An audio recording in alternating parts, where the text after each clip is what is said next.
Καλημέρα από Καβάλα.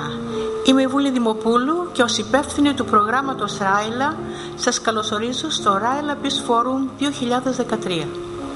Για 10 λεπτά θα ταξιδέψουμε μαζί πίσω στον χρόνο στις 27 Απριλίου 2013 στην Καβάλα και στον αρχαιολογικό χώρο των Φιλίππων, όπου πραγματοποιήθηκε η έναρξη του Ράιλα Peace Forum 2013 που διοργανώθηκε από την 2484 Ροταριανή Περιφέρεια.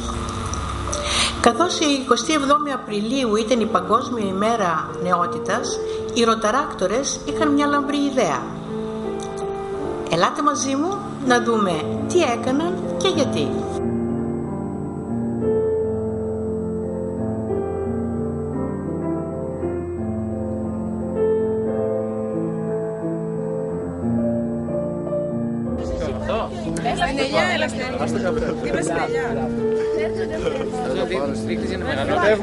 Φυτεύουμε σήμερα αυτή την ελιά ως ένδειξη, ως σύμβολο ειρήνης, για να γιορτάσουμε τη σημερινή ημέρα με τα ροταράκτ στο Ρίλα στην Καβάλα.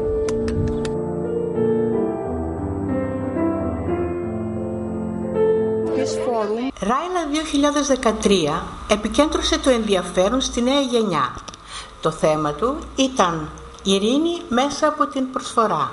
Ανθρώπινα δικαιώματα, ειρήνη αρχίζει με σένα. Ας δούμε λοιπόν πώς οι ροταράκτορες διακήρυξαν το όραμα της νέας γενιάς για παγκόσμια ειρήνη, καλή θέληση και κατανόηση στο αρχαίο θέατρο των Φιλίππων.